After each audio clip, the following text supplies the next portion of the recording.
Welcome in to Extreme Talk, presented by Complete Real Estate, where experience and integrity matters. I want to give a big thank you to Complete Real Estate for sponsoring the show.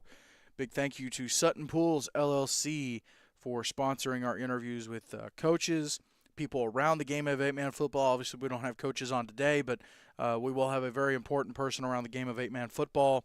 And so we will talk to him later on at 3:45. At 3:20, we will go through some of the playoff scenarios. We started last week, and obviously some things have changed in conferences all across the South. So there's more conferences a couple more conferences we're going to cover, and then we will also kind of recap the ones we covered last week. Several conferences still have a couple weeks left in their season, 2 or 3. And so what we're going to do is, as conferences get down to 2 weeks left in their season, that's when we'll kind of start talking about them and kind of moving in that direction. So that's the plan, but very excited about today. Another big thank you out to Fairlife Core Power Protein for helping us recognize athletes every single week. I want to talk about the guys this past week. Cade Atkinson from South Haven Christian. Had a big rivalry game with Christian Community School up here in North Tennessee area. Those schools only separated by 20, 25 minutes, and it was essentially for first place in their division. South Haven came away with the win. Final score, I mentioned it last week, 86-68. Just a barn burner of a game, and Cade showed up for the Patriots. Scored 3 different ways, had a passing touchdown, had 4 rushing touchdowns, and then a kickoff return for a touchdown. And then his rushing, 18 carries for 228 yards. So big shout out to that young man. And then the young man that won our Defensive Player of the Week award, Athy Neowald from Donahue Academy down in Ave Maria, Florida, I believe is where they're at. But the same night, they moved. Him and the Shamrocks moved to 5-1 on the season, and he ended up with 16 tackles, 6 of them being solo. But he had 4 tackles for loss, a sack, 4 quarterback hurries, a pass defense, and a forced fumble. So Shamrocks win on the road, 26-13. So congratulations to them. I think they beat Riverside Christian down in Florida. So another Riverside Christian, but congratulations to those 2 young men, and a big thank you to Fairlife Core Power Protein for helping us recognize these athletes all season long. Also want to give a big shout out to Core Power and the folks over there, Mr. Rob Schroeder, everyone involved with helping out the Augusta Eagles. Yesterday, if you saw the post, Eagles received a whole bunch of Core Power Protein, and obviously they and other schools in the area, not to leave other schools out, but other schools in the area have been dealing with the aftermath and the after effect of Hurricane Helene, and obviously our thoughts and prayers are with the folks in South Carolina, folks in western North Carolina. I know Tennessee Heat, one of their coaches, took some supplies up there yesterday that they'd collected. So our thoughts and prayers are with them, and wish safe travels for everyone going to help. Everyone hit by the latest hurricane in Florida. I haven't done a check yet on how the schools are doing in the areas that were affected, but our thoughts and prayers are definitely with them. It's a rough time to come through right at football season 2, right when things are really getting interesting and you were getting to the meat of the season, and all of a sudden things that are bigger than football, life, steps in, and yeah, it's tough. So our thoughts and prayers are with those folks for sure. Well, let's run through some of the scores from this past weekend. A little bit of a lighter weekend in some conferences, some teams being on fall break. But let's just go ahead and start with the Alabama Christian School Conference, the ACSC. Couple big games there on Friday night. Evangel Christian, 41-14 win over Southern Christian. This was a big matchup. We talked about the playoff implications last week. But Evangel moves to 3-0 in conference play. And Southern Christian drops to 0-2. They do have 2 games remaining, though. 2, I think, somewhat winnable games, but we'll see what happens. Also, East Central, 27-6 win over the Lighthouse Warriors. East Central moves to 3-0 as well in conference play. Lighthouse Warriors drop to 0-4, I believe, on the season. So it looks like our 4 playoff. Well, we'll get to that in a little bit. But Some good football being played there in the ACSC. Let's go to the AISA. And on Thursday night, Coosa Valley was supposed to host Macon East. Coosa Valley ended up forfeiting that game. And so Macon East gets the win and moves to 6-0 in conference play. I believe that's correct. Let me double check. 5-0 in conference play, I'm sorry. Southern Prep on Friday. Southern Prep on the road at North River. 66-12. Fighting Rangers get the win. Cornerstone Christian continues to roll. They move to 7-0 overall on the season. 5-0 in conference play with a 58-21 win over Lakeside School. And then Springwood, 76-30 win over Meadowview Christian. Springwood, 6-2 overall, 5-1 in conference play. So a lot of teams putting themselves in a better position as we approach the AISA playoffs. Let's go to the CFA, Christian Football Association. We talked about their playoff situation last week. Jacksonville Christian, 51-31 win over Cornerstone Christian Rainsville. Jacksonville Christian 7-2 overall in the season, but they end the season undefeated in conference play. So congratulations to Jacksonville Christian and the Thunder. Second consecutive season doing that. I believe it's second. I don't think 3 years ago they did. I'll have to check. Tuscaloosa Christian, 46-8 win over Tabernacle Christian. Tuscaloosa on the road, big rivalry game there. Russell Christian also on the road at Victory Christian, and they win 56-22 over the Eagles. So all three road teams won in the CFA this past Friday night. Let's go to South Carolina to the SCISA. Had one game not reported. Let's see if we can find a score on that one. That being the King Academy and Richard Wynn. Okay, so Richard Wynn, 48-28 win. I'm sorry, WW King Academy. Richard Wynn, 48-28 win there. Cathedral Academy, 52-8 win over Cross. Cathedral moves to 7-1 on the season. Conway Christian, they forfeited, moving them to 0-7. JDA, Jefferson Davis Academy, 8-1 on the season with that forfeit win. Lawrence Academy, 5-2 on the season, 50-20 win over Oakbrook Prep. They are still looking for their first win of the year. Holly Hill Academy, 66-0 win over the Kings Academy. Holly Hill at 6-1. And Wardlaw Academy moves to 5-1 on the season with a 32-24 win over Newberry Academy. So some really good football being played there in South Carolina. Let's go to the SIFA. Augusta Eagles and Georgia School for the Innovation and Classics. When I saw this score, I have not seen this score in a long time. I don't even remember the last time I seen it. I'm sure I've seen it. But the final score, GSIC 6, Augusta Eagles nothing. Just a defensive battle in that one, and interesting score. You don't see that very often. Pack Panthers 65-12 win over Harvest Christian. Carolina Wildcats were supposed to play Cambridge Academy. I don't have a score reported for that one yet. Let's see. Let's see if we have one reported. No.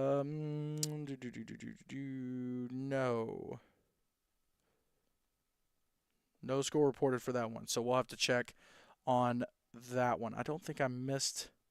I think it was all Friday. No, Monday. Augusta Eagles 72-0 win over Harvest Christian. So Augusta wins 2 games in a row. They played 2 games in 1 week, win big in one, and then that's a crazy score, 6-0.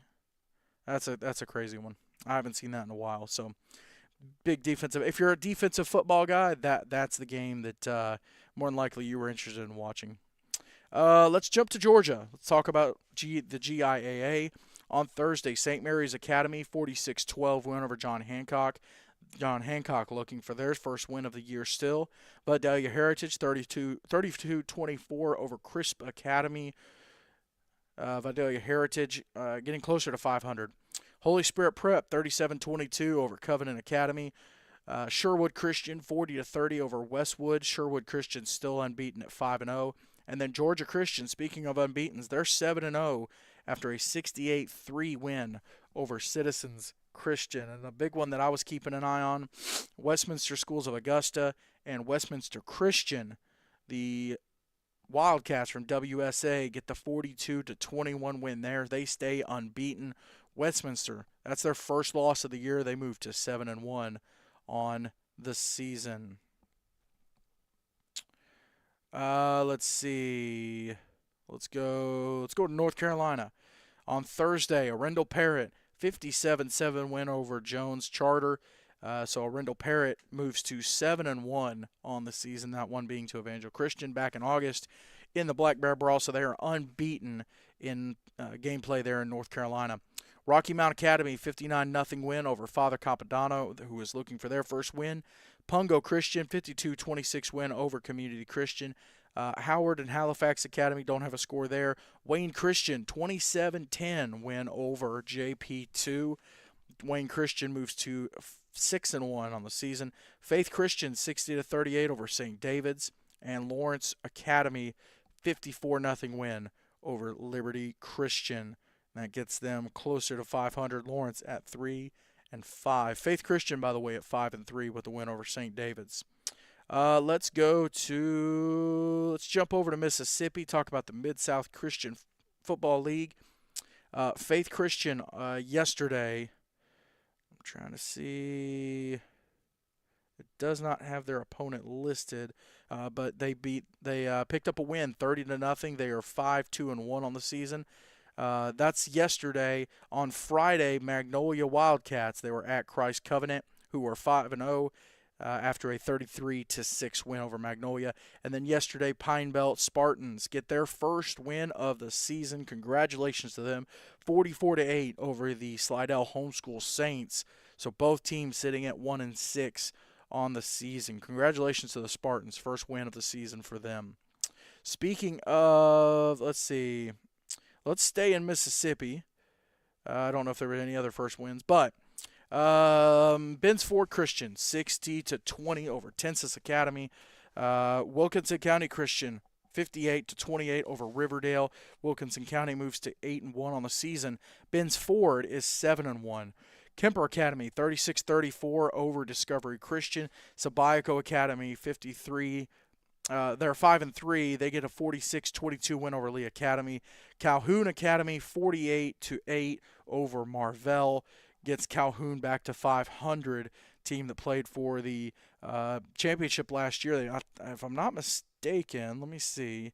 I think they won it. I'll have to check on that. But River Oaks don't have a score, but I do know that they beat Briarfield Academy to move to 8-0. Delta Academy, 51-22 over Hebron Christian. Prentice Christian and Tallulah don't have a score. Prairie View, 57-36 win over Claiborne. And then Union Christian and Franklin Academy don't have a score there. MAIS 2A, let's jump up there.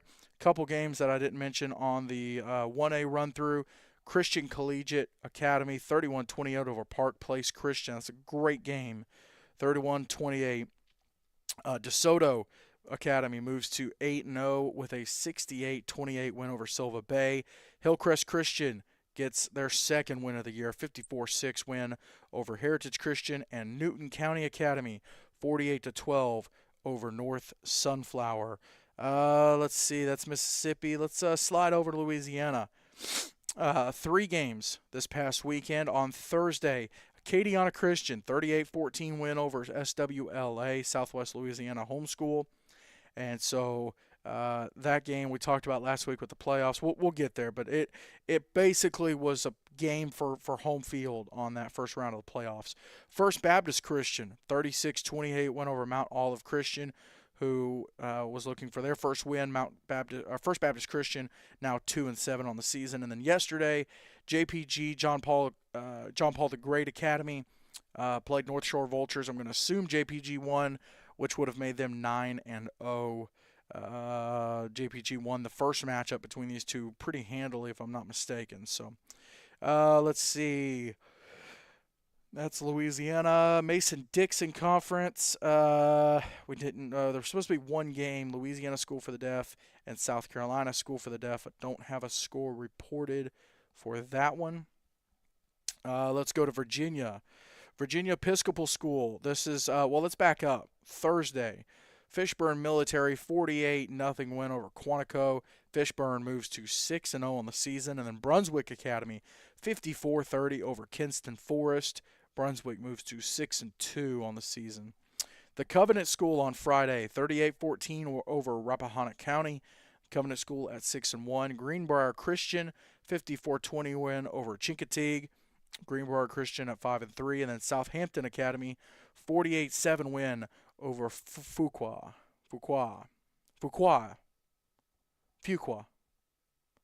He told me how to pronounce that earlier this year, and I've already forgotten. Fuqua.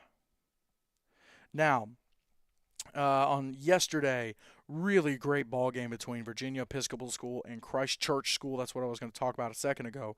VES gets the 14-12 win. Just a great battle there between these two. A lot of history in terms of playoffs, championship games, a lot of history there. Randolph-Macon Academy hosting Massanutten. Shout out to you, Mr. Brian Sutton. Massanutten Military Academy. Randolph-Macon got the 60-6 win there in that one. Massanutten still looking for their first win of the year. They are 0-6. Let's go to the Heartland Christian Conference on Thursday. Life Christian 20-18 win over Cross Christian. What a great game that was. Life Christian moves to 2-5 on the season. On Friday, only one score reported. Sunrise Christian 70-6 over KC East. The KC East Lions. Sunrise moves to 5-1. Destiny Christian and Crossover Prep, no score reported there. And then Arkansas Christian just has varsity opponent, no score reported there. Yesterday, Southwest Christian on the road taking on Trinity Christian out there in Texarkana. Southwest Christian 72-38 win over Trinity Christian. It gets Southwest back to 500 at 3-3.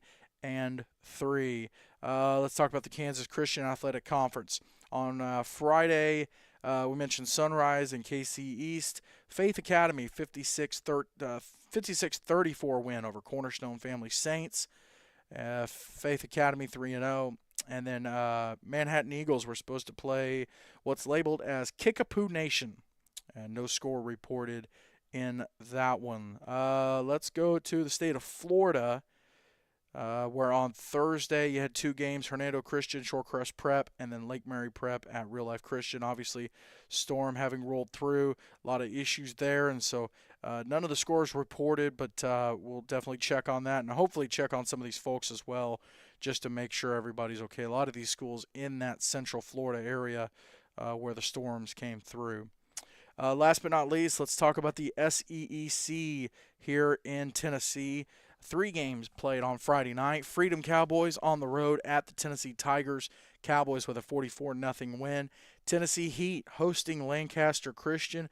Big game there. If the Heat had not won by at least 19 points, 20 points. If they had not won by at least 20 points, then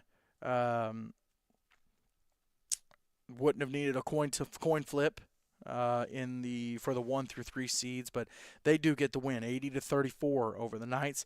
And then South Haven Christian hosting Tri-Cities Christian. South Haven with a 48-20 win over Tri-Cities. All right, let's talk a little bit about the playoffs situations, and I've talked about it, I addressed it a little bit before earlier in the show. Some conferences have 2 to 3 weeks, maybe around 2 to 3 weeks. Those conferences we will cover next week. I definitely want to give a little more time to see how everything plays out, and honestly, just for time's sake, kind of get through some of these. But there's some that are done with their regular season. There's some that have 1 game, maybe 2 games left for a couple teams. So we'll run through that right now. Let's start at the CFA.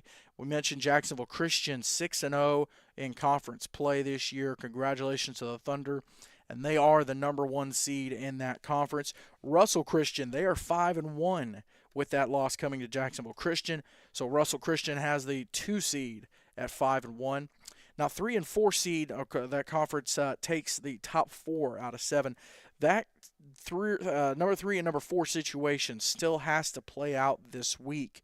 Very interesting setup. So Tuscaloosa Christian will play Victory Christian. Tuscaloosa Christian is 3-2. Cornerstone Christian Rainsville is 2-3. Victory Christian is 2-3.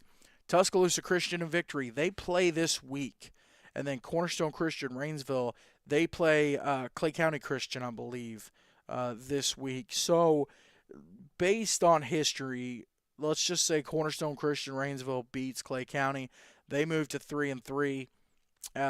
For argument's sake, let's look at both sides of it. So if Tuscaloosa beats Victory, they will be 3-3, and they have the head-to-head win over Cornerstone Christian Rainsville, and so they would be the 3 seed. Rainsville would be the 4, going on the road to Jacksonville Christian, which I'm sure the Thunder are not complaining about, because if Tuscaloosa ends up in that 4 seed, we saw what happened last year. Upset of the decade for beating one at one's field. So JCA, they are huge Victory Christian fans this week, because Victory,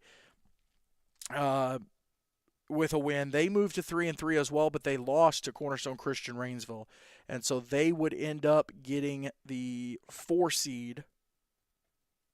Yes, because of head-to-head. Yeah, so Victory and Cornerstone Christian Rainsville would both be 3-3, and then Cornerstone Christian Rainsville would have the 3 seed.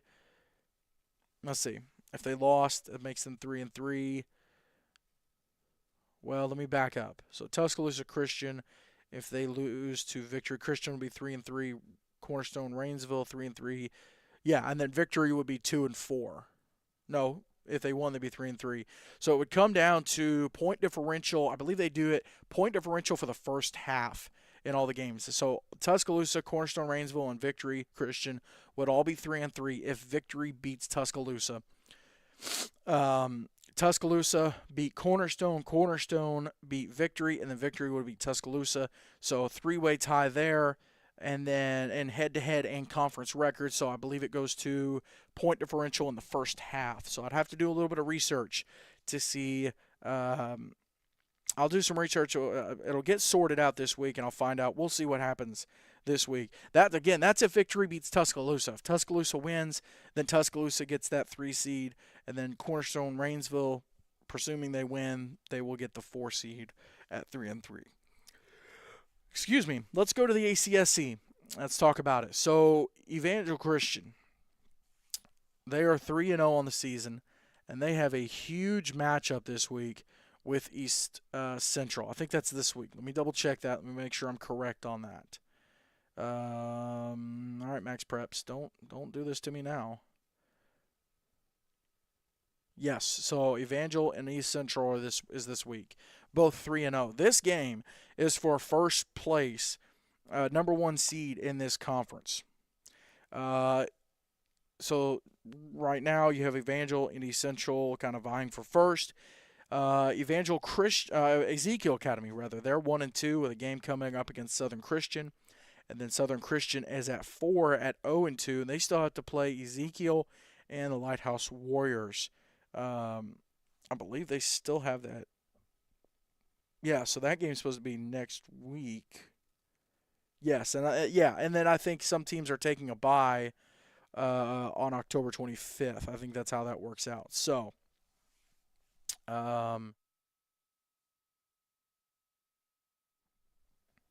So that's that. That's the ACSC. So Evangel and East Central, whoever wins that game will have the 1 seed. Whoever loses will end up 3-1.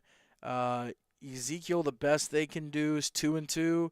Southern Christian, if they win out, they will be 2-2, and Ezekiel will be 1-3 and be in that 4 spot. If Ezekiel wins that game, they're 2-2. Southern Christian would be 1-3. They would have the 4 spot. So really, 2 big playoff games this week between Ezekiel and Southern Christian, and then East Central and Evangel. So definitely some games to keep an eye on there in the ACSC. Let's go to the ACEL in Louisiana. So with the results of the games this past week, JPG, John Paul the Great, they are the number 1 seed, and they will host North Shore, who they just played yesterday, and that will be this upcoming weekend, if I'm not mistaken. I think that's this upcoming weekend. I'll double check. And then Acadiana Christian with a win over SWLA. Acadiana ends up 7-2, SWLA 6-3. So they will be on the road at Acadiana Christian. So that's 2-3, and then like I mentioned, JPG and North Shore 1-4.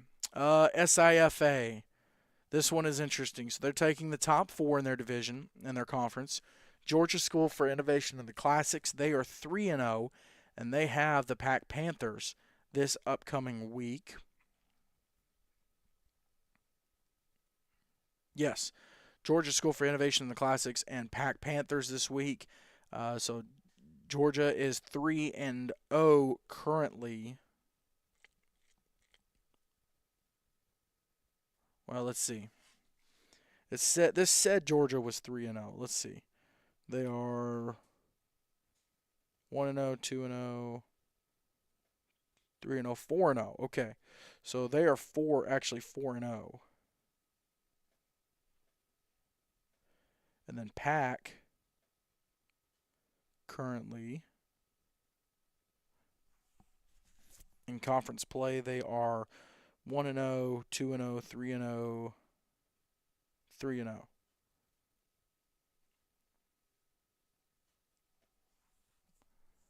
Yeah. So they have Georgia School for Innovation in the Classics coming up, and they also have a game with the Carolina Hurricanes next week. Not this Friday, next Friday. In third place right now is the Augusta Eagles. They are done with their conference schedule. They're 3-2. Harvest Christian, they're 1-3, and they have a game coming up with Carolina Hurricanes. Excuse me. So Hurricanes and Harvest. If Hurricanes win that game, they move to 2-2. Harvest is 1-4. They would officially be out, and then you would have the Hurricanes Pack game. So Hurricanes probably will end up with the 4 seed, if I had to guess, with a 2-3 record, which is one below Augusta Eagles, and then Georgia School for Innovation in the Classics and Pack. Pack, they could end up 4-0 with the win against the Hurricanes. The Georgia Pack, I don't know which way to call this one. It's to me. I mean, I guess you could give the advantage to Pack as the defending champ, and they did beat some teams pretty handily. I mean, if you look at their what was their Augusta score? They beat Augusta 54-20. Yeah, so they've handled business this year. So that will be an interesting one to keep an eye on this upcoming Friday. Georgia School for Innovation in the Classics and the Pack Panthers. The AISA. Let's talk through that scenario in Alabama. So Cornerstone Christian, they are 5-0. They have games remaining against Evangel Christian, Montgomery, and Macon East. 2 very, very good teams. One currently in the second place spot. That's Macon East also at 5-0, and they have games left against Springwood School and Cornerstone Christian Columbiana. Let me check something with Springwood real quick. Make sure I have this correct. Let's see, Springwood is 1-0, 2-0, 2-1, 3-1, 4-1, 5-1, 6-1.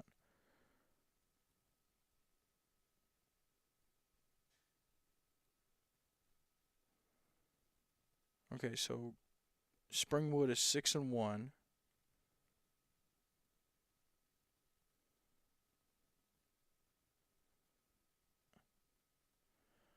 And Cornerstone Christian, they are 5-0, right, in conference play. Let's double check that. They are 1-0, 2-0, 3-0, 4-0, 5-0, 6-0. Okay. So Cornerstone Christian Rainsville, they're 6-0. Macon East, they're 6-0.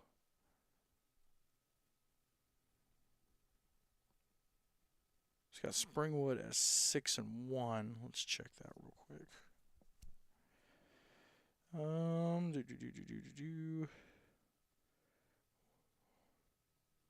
Oh, okay. I see what I did. 1-0, 1-1, 2-1, 3-1, 4-1, 5-1. Okay. So Springwood is 5-1. Okay. All right. 6, 7.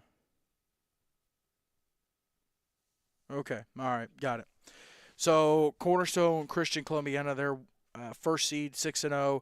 Macon East, they are 6-0. They have Springwood School, and then that game against Cornerstone. So that game on the 25th between Cornerstone and Macon East, that would be for the number 1 seed and division champ, possibly, or conference regular season champ. Now you do have Springwood at 3 at 5-1. They have to play Macon East. If they beat Macon East, then there's a chance they have that number 2. Yeah, they might have that number 2 seed. They probably will. So Macon East and Springwood this week is for number 2. If Macon East wins that game against Cornerstone, or wins that game against Springwood, they have to play Cornerstone for number 1. If Springwood beats Macon East, they'll end up number 2. Macon East would be number 3.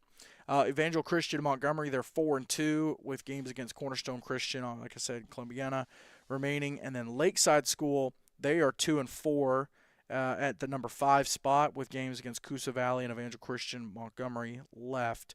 Southern Prep at 3-4. They have a game against Meadowview Christian remaining. If they can win that one, they're 4-4. They're currently in the number 6 spot. Coosa Valley is 1-5 with games remaining against Lakeside School and Meadowview Christian. Meadowview Christian in the 8th spot. They're 1-5. Also with a win against Southern Prep, or they still need to play Southern Prep and Coosa Valley. So, and then North River's 0-7. They've got a game left against Springwood School. So Meadowview Christian,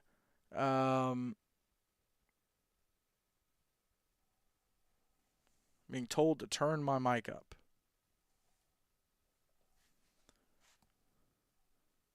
And the person that said to turn my mic up, your phone is dirty. You can't hear. You can't hear anyways.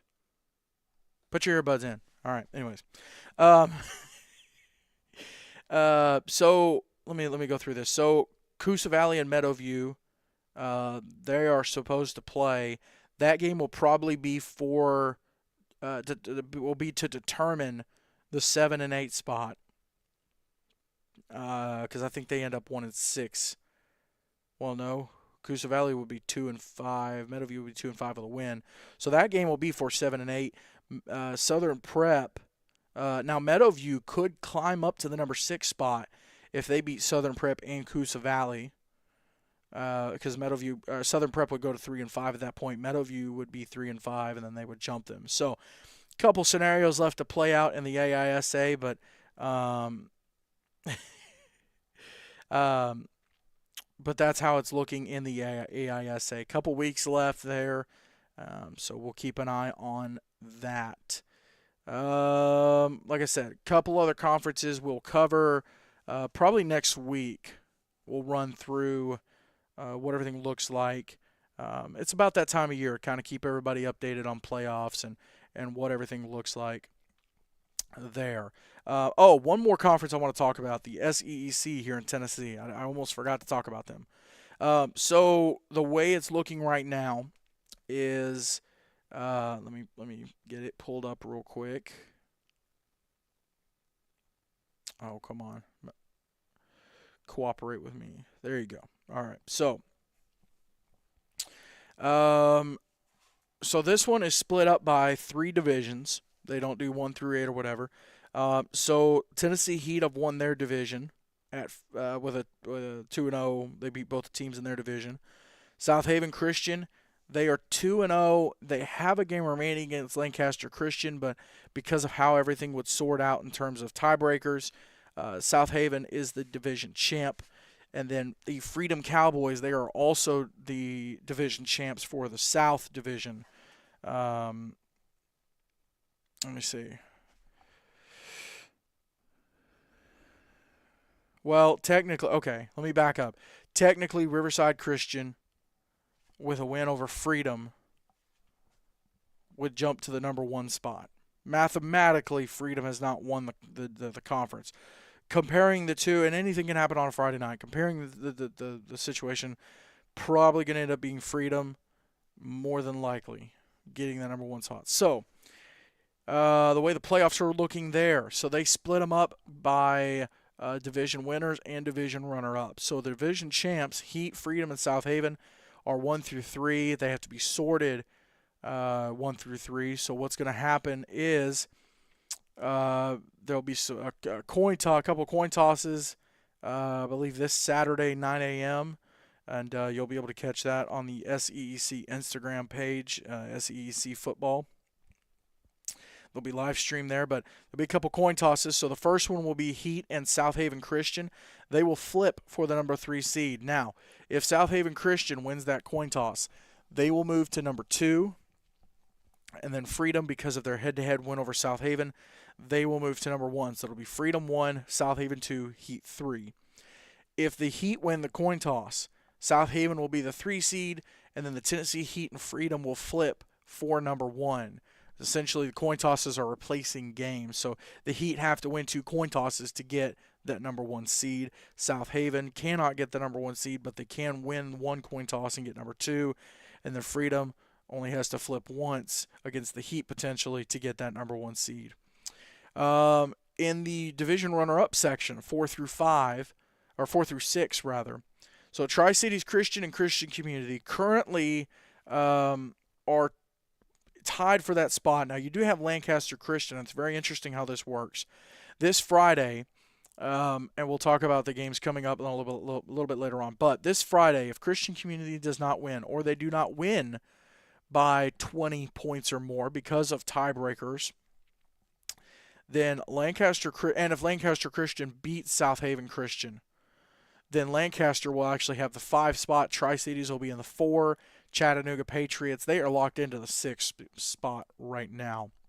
If Christian Community wins against Chattanooga and they beat them by 20-plus points, then Tri-Cities Christian and Christian Community will have to flip a coin for that number 4 seed, with the loser being number 5. And a lot of money on that coin flip, because either way, one team is traveling either from East Tennessee to Middle Tennessee or Middle Tennessee to East Tennessee. So a lot of money riding on that coin toss. No pressure, eh?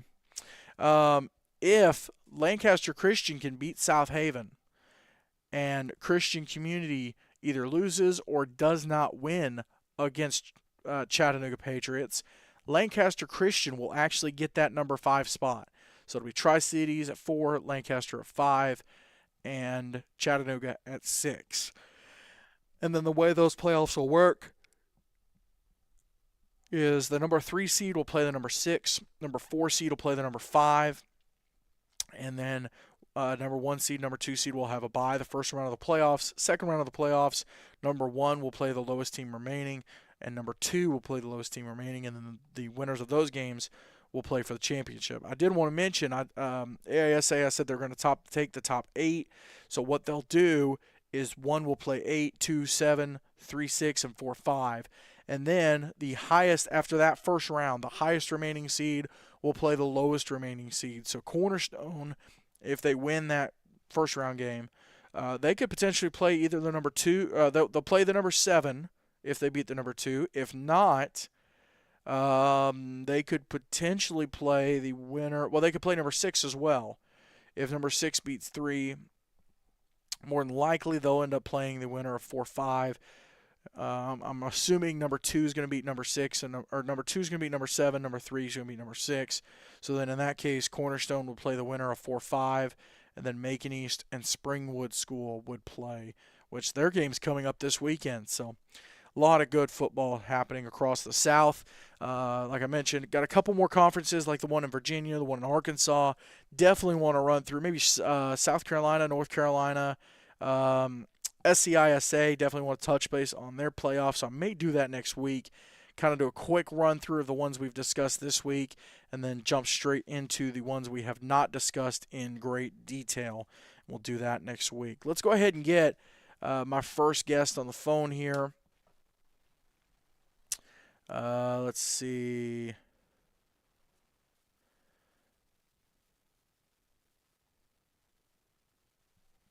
And again, this interview is brought to you by Sutton Pools LLC. Big thank you to them for sponsoring our interviews all season long. with coaches around the game of 8-man football and people around the game of 8-man football. And hopefully he answers. Hello. There we go. Joining me now, he is the Director of Business Development at Rocky Top Sports World. He's one of the men around the game of 8-man football who's kind of taken off with his role, and very excited to talk to him. Andrew, thanks for coming on the show.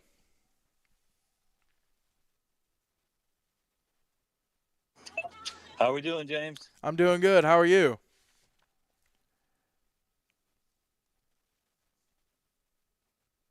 Are you there? Yeah, sorry, cut out there a second. How we doing? No, it's all good. Doing good. Doing good. Thanks for coming on the show. Yeah, my pleasure. Got a very exciting couple weeks coming up.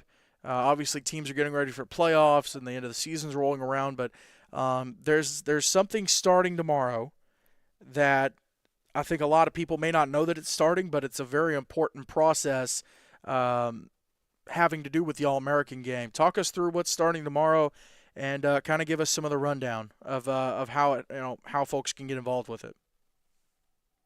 Yeah, you're right. It's a very exciting day tomorrow. We officially open the nomination portal for the whole series, starting with the Rising Stars game for underclassmen. It's like Christmas in October.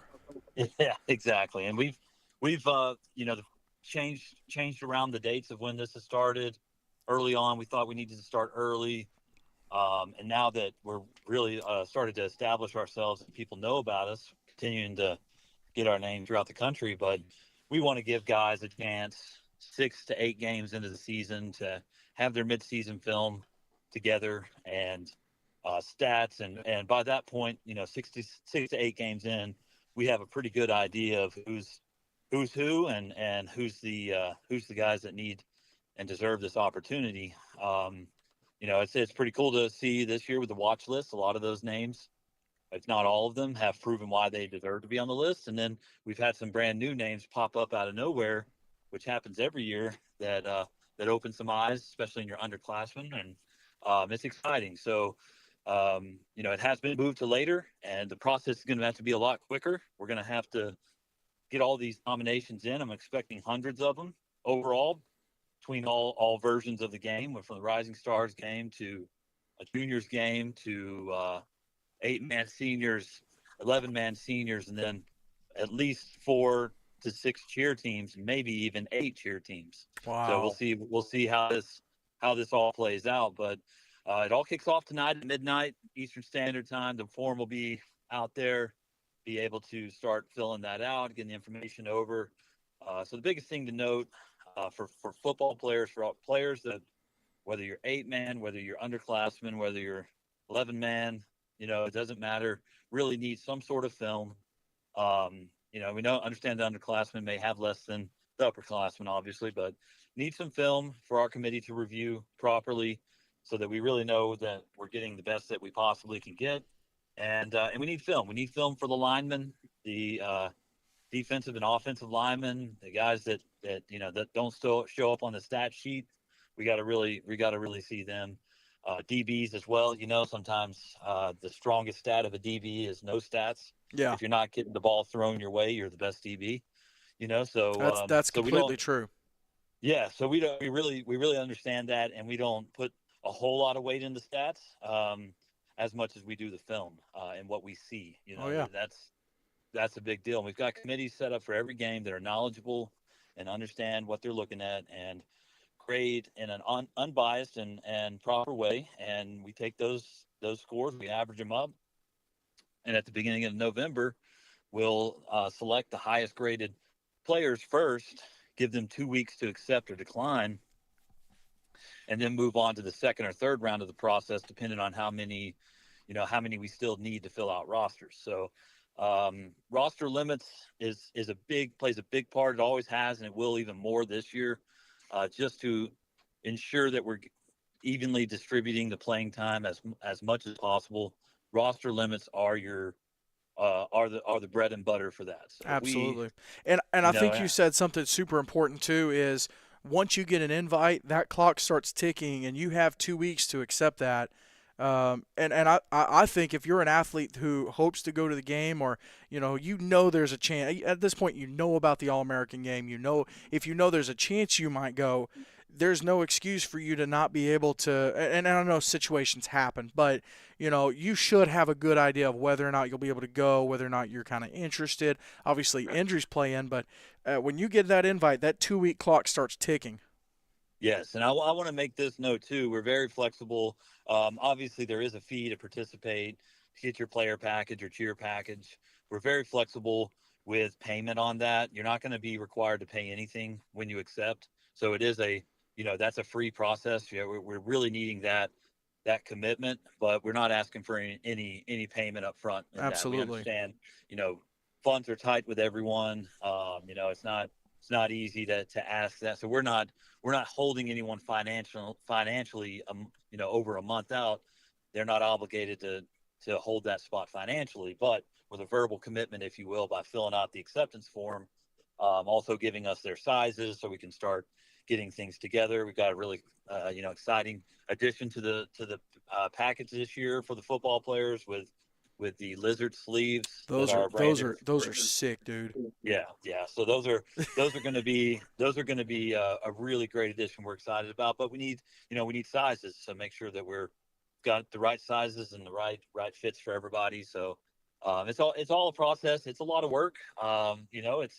But it's very rewarding. It's so cool to see these names and these very deserving players, football players and cheerleaders on paper, and then get to see them in person. And some I already know, especially at this point. I feel like in 2024, I have a better understanding of most of the programs that have sent players to our game over the past several years than I ever have. So At it's at, it's at an both 8 and 11. exactly, and Yeah. that's awesome. And I mean, we're talking, these are monster programs. We saw them in August at Black Bear Brawl. Look what you're seeing with Pack Panthers, with Evangel, with Rendell, East Central. Rendell Evangel's their only loss. Yes, They're yeah, rolling. Arundel. They're on a collision course to a state championship probably, Yeah. and then and East Central. How about East Central? We didn't really know what to expect of them, and they're undefeated. They're probably going to be undefeated when they play Evangel to end their season, which I'm Well, really excited to that's this see. Friday. That's a That's big this one. right. That That's that's that's that's a for their big one. number one seed in their division. Yeah, and I think they're as equipped and able to compete, not only compete but possibly pull off the upset in that game than they ever have been. It really comes down in that game. Start talking about football here, I can't help it, but No, come on. it's the mental. Y- It's the Anything mental. anything to forget that game yesterday, huh? Oh yes, yeah. So I don't. If for people who don't know, I am a Florida Gators fan living in Rocky Top, Tennessee. So I'm got a fun Yesterday week did ahead yesterday did not for go me. well for It did not. I honestly would have rather lost by 50 than to lose that way. So I lost a lot of sleep. I could have went. You get blown out. The game's over by the third quarter. I get to go to bed. Yeah, yeah. But You got to see it but that's through. that's behind us. I'm happy for all my Tennessee Vol family and friends that are here. But I yeah, just accept just that. know I it's gonna accept be that a on long. I accept that on behalf of your Vols family. Yeah, hey, it's win's a win, and I know when you've only won two of the last 17 or whatever it is, you take whatever you can get, Hey, and but hey, in fairness, neither one of us lost to Vandy. yeah, no, not yet, not yet. Florida doesn't play Or Vandy, Tennessee or does. or lost to the team that lost to Vandy. So I'll not yet anyways. Yeah, well, hey, for the first time in my life, I can say I'm glad Vandy's not on Florida's schedule. So, Man, that would you lose some sleep over that one. yeah, they're looking pretty good. So, but yeah, the nomination process is always a lot of fun. But it also is really hard because the reality is a lot of kids are not going to get the opportunity, and a lot of kids are not going to get the opportunity that deserve it. It's just Yeah. it's going to be us trying to get the best of the best. Some positions are much harder to get in than others. I've talked about this before as a quarterback, and we're so loaded in 8-man football and small private school 11-man football and homeschool 11-man football too. We're so loaded at the quarterback position that this is going to be the hardest year to pick quarterbacks I think we've ever had. So Well, and you've already got two quarterbacks for instance, for the 8-man senior game. You've already got two great quarterbacks there. say that again. I said you've already got two great quarterbacks for the 8-man seniors game. So, you're already Yeah, kind of loaded in that spot. right. So we're gonna figure something out. And that's where your secondary position comes into play as well. And that actually Absolutely. happened with our 8-man seniors MVP last year. Was not technically a starting quarterback on the roster, and he got second team snaps and ended up winning MVP, and because of his defensive performance as well. And that was Aiden from Russell Christian. Yep. Yep. So he got his opportunity to come. Although he was a phenomenal quarterback, he was listed as an athlete or DB that could play quarterback as well, and he got his chance because one of the other quarterbacks fell through, and look what he made the most of it. So, we really want to feel like we're doing our due diligence, and I'm thankful to whoever's listening. You know who a lot of them are that are on our nomination committee that put in the time to review these guys, review the film, and grade in the most unbiased and honest way they can.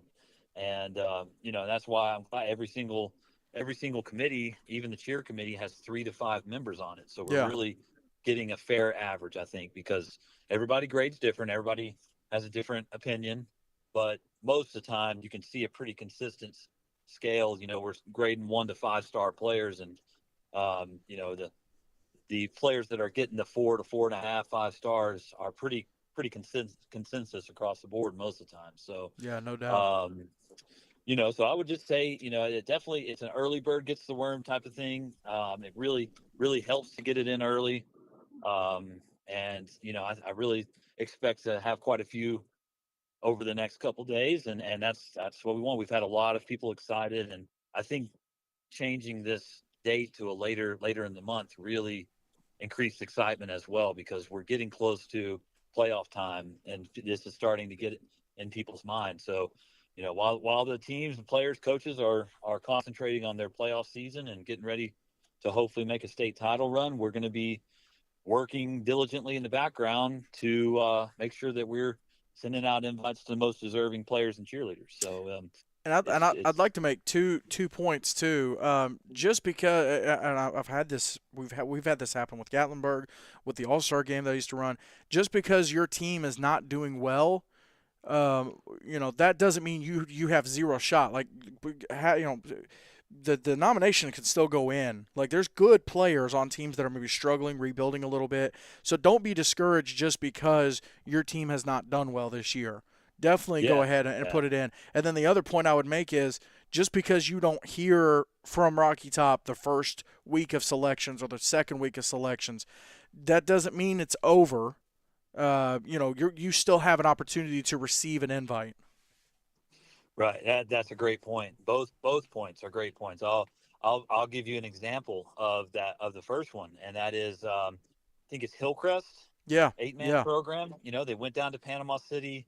It's really short-handed. They didn't have a big team. They didn't have a lot of experience, but they had 3 guys that just about everybody was on consensus. These are really good players, and Torian Tillison is one that 2 years ago came up, showed out in the eight man game, and ended up getting a chance to play at the college level at a sprint school, yeah. Oakland City in Indiana. Yep. So he's still there. He's still playing college ball, and he got his chance to do that in our game, which is always what we strive to do if that's what a player wants, and is hoping for. We've seen strong performances get him there in that game. It really does. It really does make a difference. Spending a lot of time and effort trying to get more and more college representation at the games. Our dates happen to fall at a good time for FCS D1 schools. It's their contact period, so they're allowed to be there. They're allowed to talk with recruits. Unfortunately, the FBS level cannot, but they can tune into the broadcast. So Absolutely. we know that's happening, and we're going to keep going down the ladder as well to your D2, D3 programs and AIA, JUCO. We really want to Sprint. be an event that Sprint is a great, it loves 8-man football. So Yeah. I've got I've got a list of sprint coaches that ask for rosters and contacts every year. So Wow. they absolutely love 8-man football, and it fits them. They can find a lot of really good with their weight restrictions. They can find some great linemen that are not heavy enough really to play um, outside of their level sometimes, but they fit in that league very well. So I hope that league continues to thrive and giving kids opportunities to play at the next level.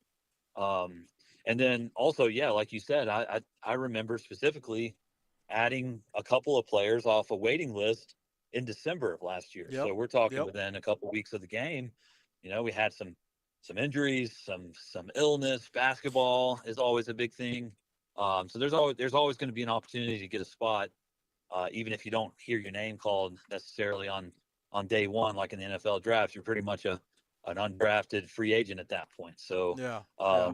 you know, I always encourage kids to not be discouraged And when that's that happens. And that's a great point too. With the first round of invites going out first week of November, a lot of conferences you have your playoffs and championships through November. A lot can happen. Injuries. You mentioned basketball. It's another big factor in this. So a lot of things can factor into maybe a kid getting invited, maybe even accepting, and then going, "Hey, listen, I can't do it," and then it opens up a spot. yeah, yeah, absolutely. And I definitely, you know, I wouldn't be able to hop on this call without mentioning our new playing time incentive. It's always been a top priority for us, but we're really putting in extra effort and resources into ensuring that every player gets proper playing time this year. You know, we have great coaches. We have coaches that understand that too, and I know that you know there's just if it happens, it's most of the time it's slipped under the rug or between the cracks, and most of these kids are not going to be vocal about that. They want to be good teammates, and we get that, but so we've added this year spotters on the sidelines. We're going to have couple of coaches that coach here locally at the youth level that have volunteered to help us out with this. And That's awesome. you know, we're going to have one for offense, one for defense, and their job is just to count snaps and go down the list. And if we have any discrepancies at quarter breaks and at halftime, you know, we can address those on the spot rather than afterwards. So it's really not been a problem. It's it's a one or two instances here and there, but it really hurt when they happened. You know, and we'll always take that very seriously because we had people coming from as far as Houston, Texas, and Yeah. Missouri, and Florida, and Delaware. We had a player and a cheerleader brother sister from Delaware last year. So we can't have those deserving athletes drive down and not get the opportunity that they deserve. So, and like I said, usually it's not on purpose. It's an accident. So we just want to add that extra layer of protection, I guess you could say, Yeah. Yeah. on Absolutely. that very important playing thing, because it's one game, it's one opportunity, and you don't get it again, and we don't get another opportunity to give it to you. So Yeah. we got to make the most of that, and so that's one thing I think that will make people feel at ease about the funds they're putting in first of all right away for the fee, and then the funds for travel, and that's not cheap. And No. we No. we we identify that and respect that, and it's number one priority for us. And we're not going to have any players. I think we'll have 275 players this year, probably. Not a Wow. single one of them, not a single one of them will not deserve to be on the field. I feel very confident in saying that. And I think it's huge when you look at, you mentioned 275 players, and you look at where the games came from, where you had one 8-man game, one 11-man game, maybe a total of 80 guys, 90 guys, and just how many guys, and then how spread out the players are coming from. You mentioned Delaware, Texas, Missouri. There's guys from Idaho that have talked about coming before. It's Ohio. It's growing, and just because you're not technically in the South, this game is for you. It's an all-American game. The go ahead and go ahead and either nominate yourself or get nominated. But that's a huge part of it. Yeah, no, that's. I mean, I at some point would love every state represented. I mean, And that's the ultimate goal. I know there's a lot of good 8-man football in the Midwest and West Coast, and would love would love to see those guys come and show what they can do amongst the Southeast. But been really excited about how entrenched we've gotten into the Carolinas and North Carolina and South Carolina, and getting into those programs there. That's been huge for the game. We saw our offensive player of the game in the 8-man game last year came from North Carolina. Defensive player of the game came from North Carolina in that game. The offensive player of the game from the 11-man game from Hickory Grove, Grant Powell won the offensive MVP in that game as well, and it was. And then your defensive MVP from the 11-man game was out of Oklahoma, homeschool kid out of Oklahoma Patriots. Yep. So Yep. Oklahoma City Patriots. So you just never know, and it's always fun. It's always fun. So I hope people have later tonight, circled on their calendar, and are planning on getting those nominations in. And like I said, it's a very exciting time of the year. So I feel like the timing was right. It's fall break for us this week coming up. Fall break for a lot of areas, I think. So it really fits in well, and it's gonna be fun. I'd be remiss if I didn't bring up the new. Obviously, you guys have a ton of sponsors and partners and people in the Gatlinburg area. The community has really rallied around this game, really supports y'all. You mentioned the new arm sleeve that you guys have, the lizard sleeve, but there's a huge partner that you guys just got, and it's a cause that I think the majority of people care about and love, and the fact that this partnership's kind of come about is huge. I want to give you a chance to talk about that. Yeah. So the Wounded Warriors Project. Yeah, Yeah. Jay, Coach Nowitzki with the Southern Prep in Alabama approached me last year about this, and it was really never even a thought of we wouldn't do this. I thought it was fantastic idea. it's a no-brainer. It fits the theme. We're very, very much a patriotic event, very much thankful for people who serve and who have served, continue to serve, and will serve. And when we know some of the kids that have played in our game have gone on to serve, so it's a big thing, I think, to be involved in that. It raises some awareness. Every kid will now get some wounded warrior project swag added to their bag, and a brochure, just to kind of share with everyone what the mission is, and why that organization exists, and why they're so important. And um, we're just really excited about that. We're going to be flying their flags at the games. We're going to be honoring actual wounded warriors that they're bringing in and putting up in hotels for us to honor at halftime. So for us to be even considered for something like that is it's really an honor.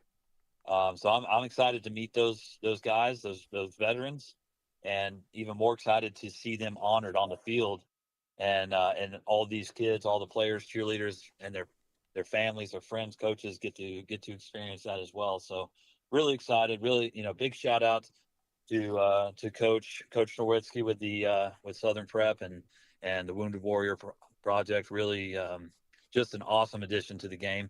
And I do want to shout out one more sponsor that we got this year. The majority of our sponsorships that we promote are for Rocky Top Sports World. We have quite a large portfolio of people that support us locally and nationally. But there is a new sponsor this year that his business logo will be on the sleeve. He's been a big supporter of us over the years.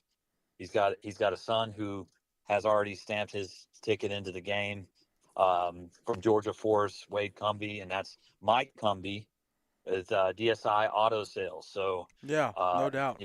we put out there. We always thought, we love the Gatlinburg on the sleeves. Obviously, we've always thought it'd be really cool to have maybe one a sponsor or someone get on the other sleeve. So he committed to that, and he's just a great fit for that. So we've been designing the jerseys. All that stays internally until we publicly announce them, but they look great with that logo, his business logo on one sleeve, the Gatlinburg City logo on the other sleeve. It looks awesome. So really thankful to him as well. That just further increases what we can do and what we can offer for these kids. And um, so one thing is his sponsorship does include three scholarships for three athletes to participate Oh in wow. the All American Bowl as well. So Yeah. it really shows how much Mike Cumby thinks of this event and believes in what we're doing, and we're very thankful for that. It's a win-win. It helps us, and it helps three kids get here. Uh, that you have to get selected, but now you're going to have someone cover your fee. So it's a really cool thing. Yeah, absolutely. And those jersey reveals and the uniform reveals, those are always highly anticipated. They never disappoint. I mean, they're always spot on.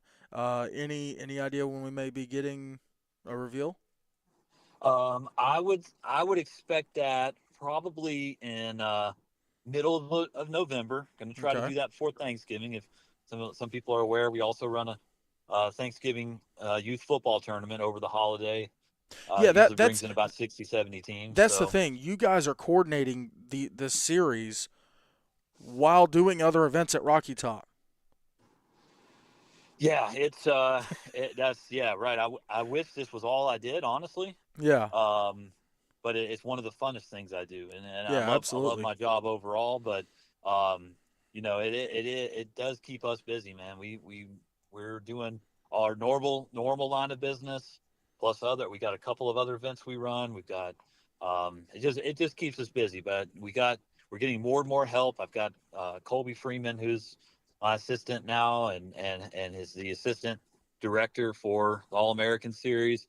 He's already been a big help, and will continue to be that help. So I'm excited. I'm excited about it, and we're trying to figure out what. And I always say this, what's our ceiling? Where do we need to stop growing? And I haven't seen it yet. So No, no.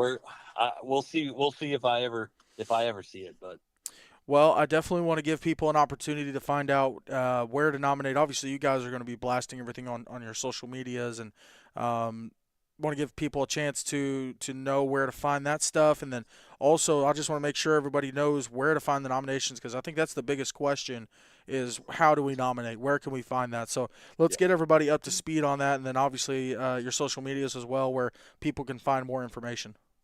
yeah, no, the best way, and especially to get that today and tonight, is going to be on our socials. So if you're on Twitter or Instagram, it's the same handle for both. It's at Gatlinburg Bowl, and we're gonna have links in the bio, links posted to each form. There's going to be a form for Rising Stars. There's going to be a form for All American, which would include juniors and seniors for 8-man football, and then there's going to be a cheer nomination form too. And I want to make a big note about cheer. If there's any cheerleaders, cheer coaches listening, um, there is going to be, so your nomination process will probably start a little later, unless you happen to have this already ready. We are going to be requiring uh, a video submission, um, a tryout, if you will. So we've got the details in the nomination form, but each girl is going to have to submit about a minute and a half, no more than 2-minute video of them doing stunts and different cheers, whatever they can do, showing off their skills, because that's just the best way for us to be able to properly grade cheerleaders. They don't. There's not really any of them, I don't think, on Huddle for the most part, or if they, so it's different. It's Yeah, different, and yeah. we want to make sure that we are giving the cheerleaders the same, putting them on the same pedestal as we are the football Well, players. and you not only want to make sure that you get the best cheerleaders, but you also want to make sure you get the safest. Yep. I don't think people Yes. realize how dangerous that sport can be. So you want to not just get the best, but you want to get the safest as well. And video evidence is the best proof of that. Oh yes. Yeah. Because a girl that might get here that isn't ready for something like this could put other girls at risk of injury.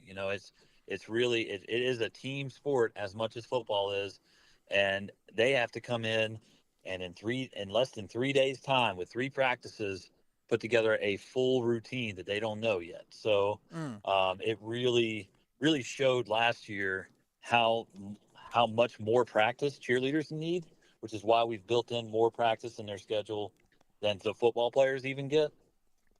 So that showed, and the cheerleaders last year in our inaugural year could not have been better. So Absolutely. any of our cheerleaders from last year, there's going to probably be some returning ones. There's definitely some from last year that are on our watch list that I'm sure will get nominated. If you're listening, just know you guys killed it last year. We didn't do these audition videos, if you will, last year. It worked out fine, but we really want to make sure that this year, now that we know what to expect with cheer and where the direction we're going with cheer, we want to make sure that we're getting those videos and properly vetting them the right way.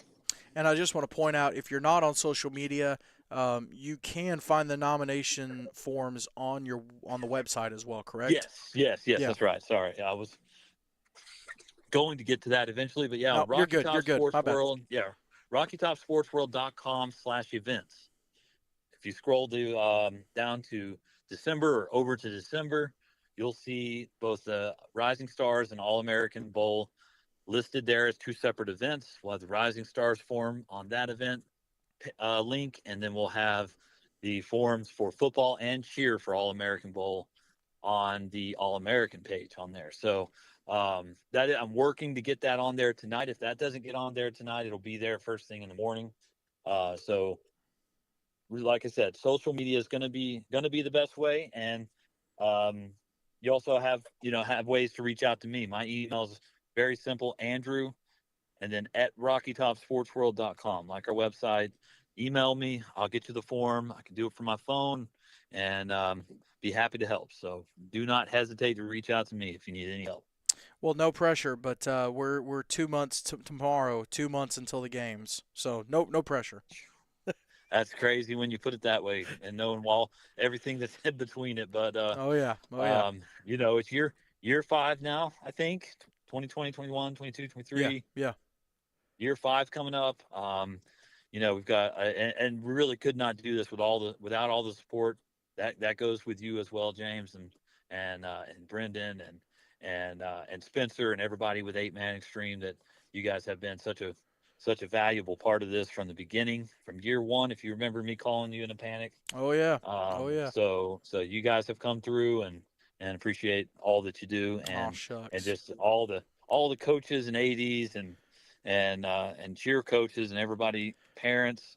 We appreciate the support. Want to make sure you know that, and we're just going to try to make this year as memorable as we can, and create some friendships. That's one thing that I always love seeing too, and we see friendships made that otherwise would have never in a million years Oh yeah. have happened. There's guys that still talk and Right, still right. They reminisce. Yeah. still talk years later. They met at this game. They played together. It's an Well, awesome experience. and then you've got alumni who come back and coach. You've got alumni working on our crew broadcasting the game. Yes, I mean, yeah.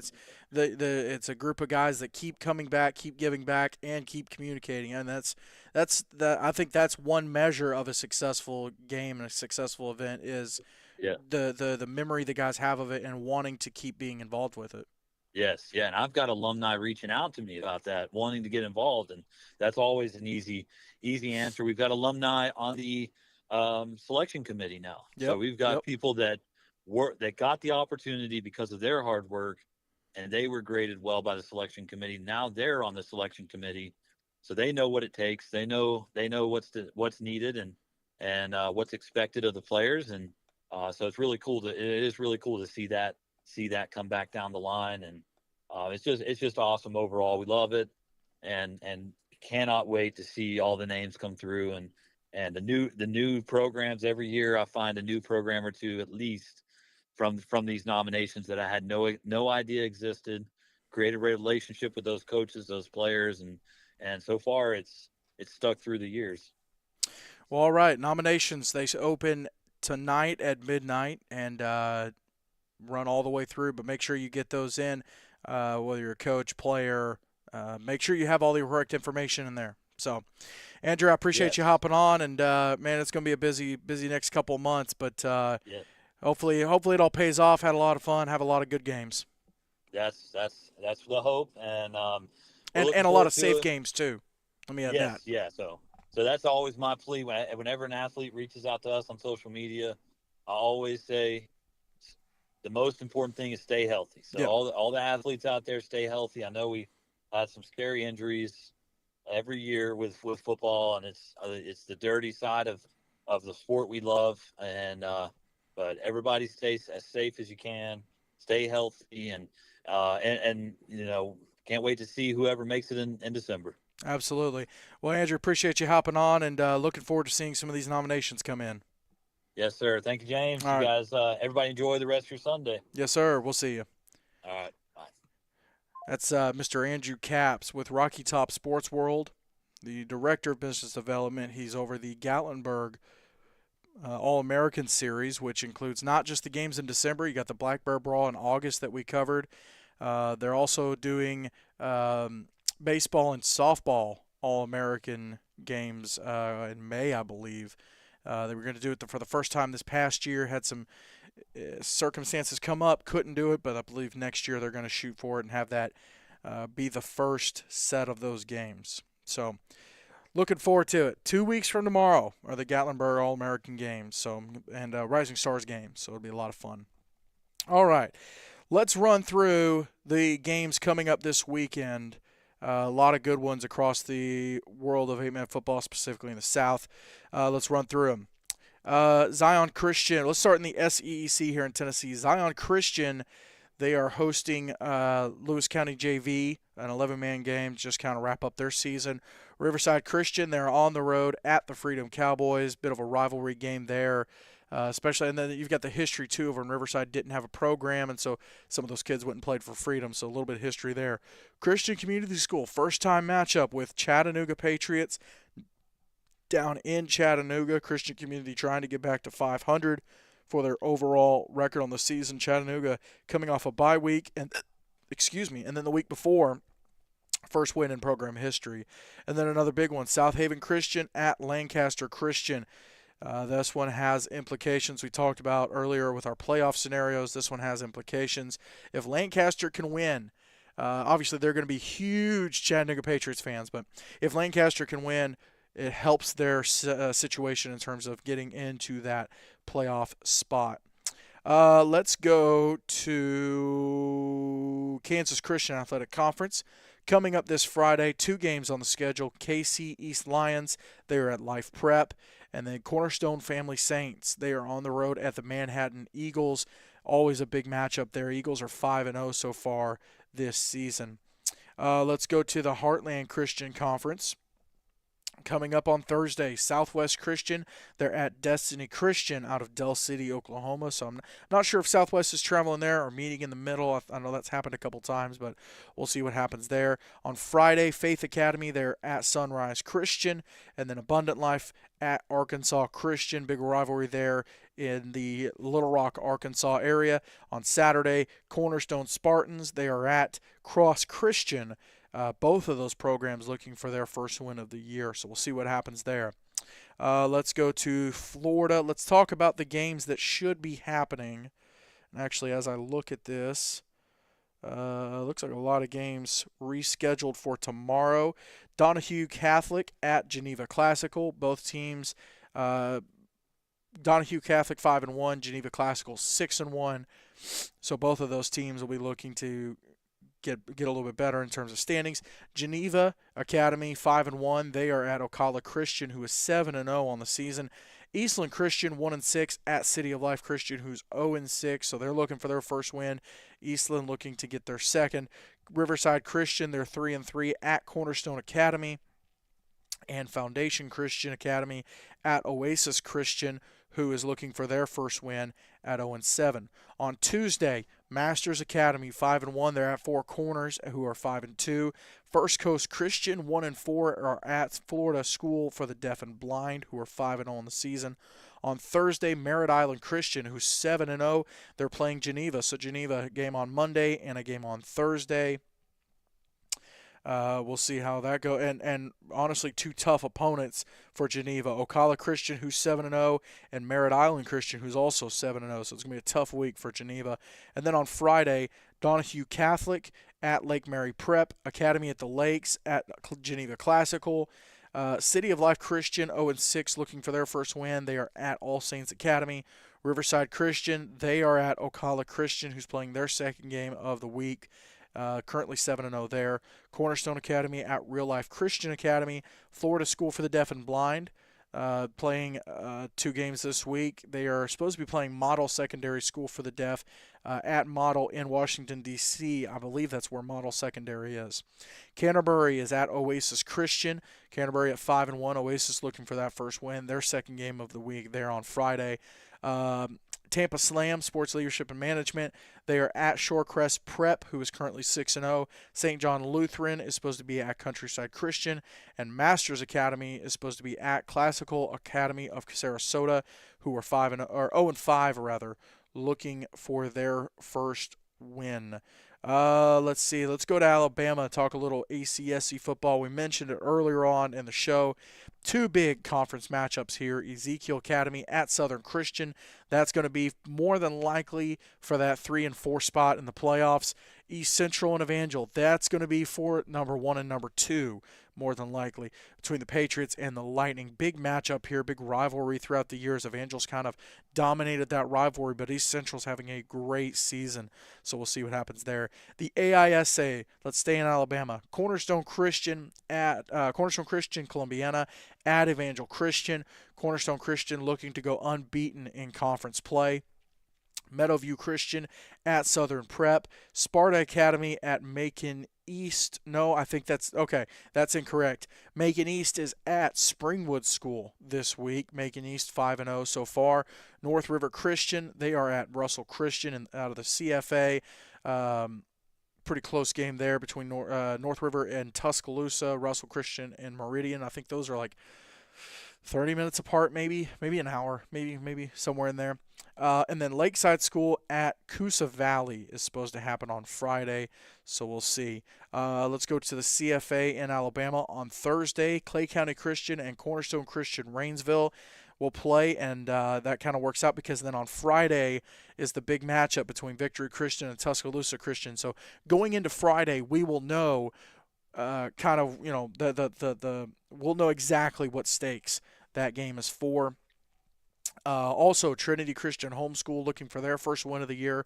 They're at Tabernacle Christian, who's 1-6, and then North River Christian mentioned they are at Russell Christian on Friday. Let's go to South Carolina on Friday. Cathedral Academy at Holly Hill. Cathedral 7-1, Holly Hill 6-1. Big matchup here.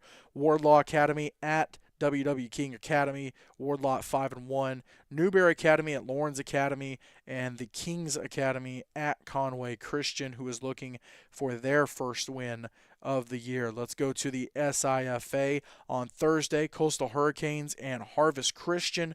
Coastal at 4-3, Harvest at 1-7, looking to get their second win of the season. And then on Friday, the big matchup. Georgia School for Innovation in the Classics at 7-1. They are at the Pack Panthers, who are 8-1. Both teams unbeaten in conference play. This is a huge matchup, and I think it'll be for the number 1 seed in that conference.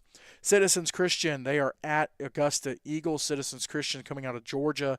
Cool matchup there. Obviously, Augusta Eagles, they're in Georgia, but cool matchup there between, I think Citizens is independent, but still a little crossover game there in the SIFA. Let's stay in Georgia, speaking of. On Friday, all of our games are Friday. Westwood at Grace Christian. Georgia Christian at 7-0. They are at David Emanuel Academy, looking to get 500. Vidalia Heritage is at Memorial Day. John Hancock at Monsignor Donovan Catholic. John Hancock looking for their first win of the year. Donovan Catholic at 1-4. Covenant Academy is at Harvester Christian, who is 6-1 on the season. St. Mary's hosting Holy Spirit Prep. St. Mary's 2-6, Holy Spirit 2-4, and then Sherwood Christian at 5-0. They are on the road at Fullington Academy, who is 5-2. So some good action there in the GIAA. Let's go to North Carolina tomorrow. Father Capodanno looking for their first win of the year. They are at Cary Christian. It's a tall task. They are at Cary Christian, who has yet to lose a game this year. And then on Friday, St. David's is at Father Capodanno. So Capitanal on the road at Cary Christian on Monday. On Friday, they're hosting St. David's. Cary Christian at 5-0. They are at Wayne Christian, who is 6-1. Big matchup here in the NCISAA. JP2 at Berean Baptist. Liberty Christian at Arundel Parrott, who is 7-1. Faith Christian at Rocky Mount Academy, who's trying to get back to 500. They're currently 4-5. Halifax Academy and Lawrence Academy. Halifax 2-5. Lawrence 3-5. Pungo Christian 6-1. They are at Northeast Academy. And then it says Lee Christian Northeast Academy. I don't think that's how that is playing out. And just an FYI.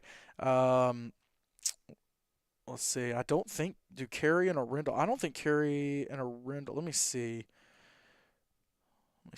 Cary and Arundel. I don't think they've played yet. They might not play each other. Okay, so they do not play each other in the regular season this year. Ooh, that would be a huge playoff matchup between the two of them. That'd be really cool. All right, let's go to. Let's go to Virginia. Talk a little Virginia 8-man. On Thursday, VES, Virginia Episcopal School, they are at Brunswick Academy. VES coming out of Division 1. Brunswick coming out of Division 2. VES 5-2, Brunswick 6-2. Howard on the road at Kinston Forest. Howard at 4-1 in the VISAA. Southampton Academy is at Broadwater Academy, who's currently 500. Southampton at 5-1. Rappahannock County is at Massanutten Military Academy, looking for their first win of the year. Christ Church School 4-2. They're at Mercersburg Academy. Mercersburg out of Pennsylvania, so that'll be a cool matchup there. And then on Saturday, the last one, Quantico at Randolph-Macon Academy. Quantico win on the year. Randolph-Macon at 500. Let's go to who we not talked about. Let's go to Mason-Dixon Conference on Saturday. Mississippi School for the Deaf. Supposed to be at South Carolina School for the Deaf. We'll see if that happens. And then Alabama School for the Deaf is supposed to be at Texas School for the Deaf. Alabama is at 3-2. Texas at 3-3. So this would be a really cool matchup between Bama and Texas at the 8-man level. A couple of their schools for the deaf. In Louisiana, regular season is over. I believe their playoffs start this week, so it would be North Shore Vultures at JPG, and it would be Southwest Louisiana Homeschool at Acadiana Christian. Let's see. Let's check a couple more. I think Mississippi is the last one to talk about. Mid-South Christian Football League on Friday. Faith Christian, they are at Unity Christian. Magnolia Wildcats at Northeast Baptist. So Northeast looking for their first win. Magnolia at 500. And then the Pine Belt Spartans, they are out Silva Bay. Pine Belt just getting their first win of the year this past weekend. And then Silva Bay at 6-2 on the season coming out of the MAIS. On Saturday, Slidell Homeschool Saints, they are at the Faith Explorers, taking on the Faith Explorers on Saturday. So that'll be a fun one. And then last but not least, the MAIS out of Mississippi. Marvell Academy at Hebron Christian, Calhoun Academy at Lee Academy. All these games on Friday. Kemper Academy at Park Place Christian, both 3-5. Porter's Chapel is at Wilkinson County Christian, who is 8-1 on the season. River Oaks at 8-0. They are at Tallulah Academy. Franklin Academy 1-6. They're at Tensas, who is looking for their first win of the year. And then Briarfield at Unity Christian. Let's see. Let's go to MAIS 2A real quick and run through. I think I got all the games. No. So Prairie View Academy 8-1. They're at Hillcrest Christian. I mentioned Kemper and Park Place. Porter's Chapel, Wilkinson County Christian. Let's see. Well, Park Place has a couple games listed. Okay, so I don't think it's Park Place and Kemper, because I've got Park Place and Newton. Okay. So it is Park Place and Newton, or Park Place and Kemper. Park Place hosting Kemper, and then Newton County is on the road at Christian Collegiate. Delta Academy hosting Deer Creek. North Sunflower Academy, they are at Humphreys Academy. Christ Covenant is at Discovery. Christ Covenant 5-0 on the year. And then Prentice Christian is at Bensford Christian, who is 7-1 this season. I think that is it. I think that's all the score, all the upcoming games. Yes, that's all the upcoming games. So we're getting down to the meat of the season, folks. Last couple weeks of the regular season for most of these conferences. Some conferences starting the playoffs the last week of October, some the first week of November. Just depends. But we're getting down to the meat of the season. It's very, very exciting. I'm looking forward to it. Listen, if you've got a team that maybe you're an alum of or they're nearby, go check the game out. Go support them. Go watch some great football. There's some good football. Excuse me. There's some good football coming up in the next couple weeks, and we're getting down to the fun portion of it. Big thank you to Complete Real Estate for sponsoring the show this whole season, and Complete Real Estate, where experience and integrity matters. A big thank you to Sutton Pools LLC for sponsoring our interviews all season long with football coaches and people around the game of 8-man football. Big thank you to Fairlife Core Power Protein for sponsoring our Player of the Week selections. And a big thank you to you for listening to the show today. Thank you to Mr. Andrew Capps from Rocky Top Sports World for coming on. I think that's it. I think that's all the thank yous. So, until next week, the next episode of Extreme Talk. See ya!